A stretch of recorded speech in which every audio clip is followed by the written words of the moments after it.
Hey guys, and welcome to the Yearbook Advisers YouTube channel. So today we're going to learn how to make a photo look vintage using Photoshop. So the first thing you're going to do is you're going to go to File, and you're going to go to Open, and you're going to open up the image that you want to work on today. So for this purpose of the tutorial, I'm going to open up my photo that I chose, which was of the Eiffel Tower. And the first thing you're going to want to do is you're going to want to adjust the lighting of the photo. Based upon the quality of the photo, you may have to do a little bit more than what I'm going to do today. So you're going to click on Image and then Adjustments, and then you're going to go to Brightness and Contrast.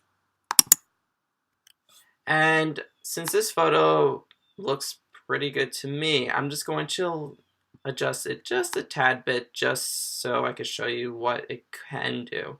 If obviously I went to 100%, that's a little too strong, but for this, I'm just going to keep it at around 25.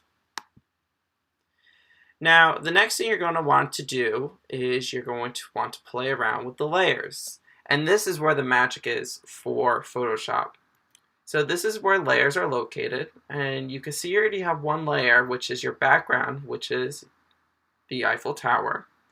And so the next thing you're going to want to do is you're going to want to add a new fill color. So right over here where it's the circle with the half fill color, you're going to want to click on solid color. And you're going to want to choose a dark navy blue.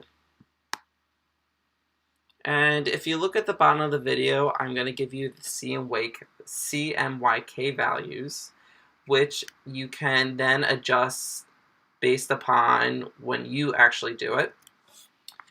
And you're going to press OK. Now, when you think of Photoshop, think of transparency papers. Whenever you stack a bunch of transparency papers on top of each other, you can see right through them. For this, our transparency of the blue is not letting any light shine through because it's totally covered. So what we're going to do is we're going to change the transparency of the blue, or actually the lighting.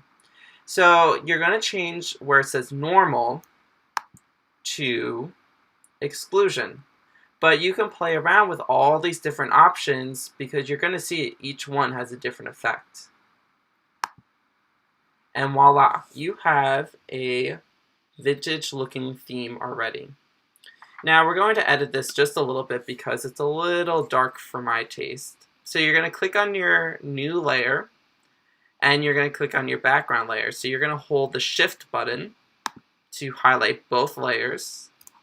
Then you're going to go back to layer right on top, and then you're going to merge the layers.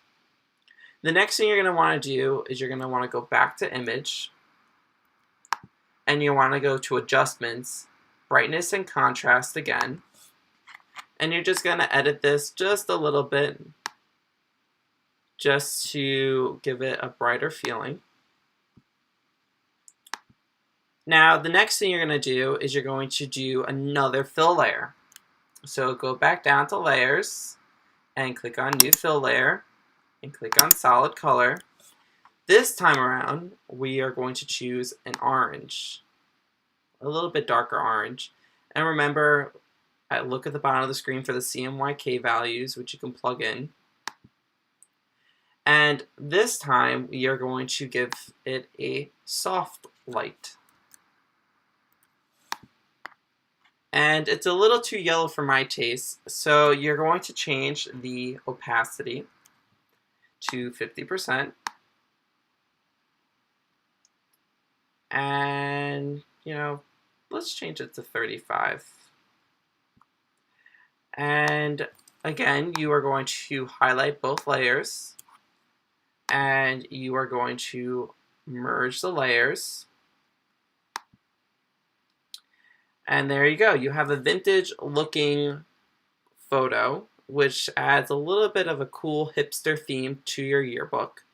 So let's say you want to add that Instagram square. So you go to the crop tool, And you are going to hold the Shift button, and you're going to create a square. And click Enter. And there you go. You have an Instagram looking photo done on Photoshop.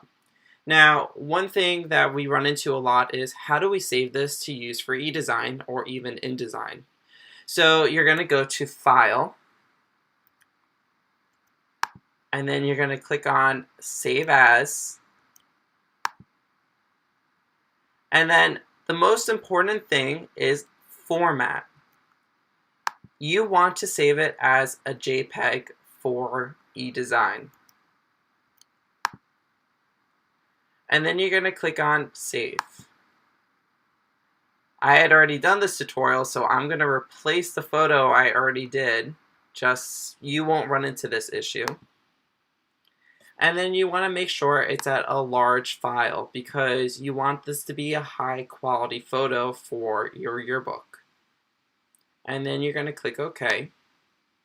And based upon wherever you saved it, you will be able to find this picture and upload it to whatever source you need to upload it to.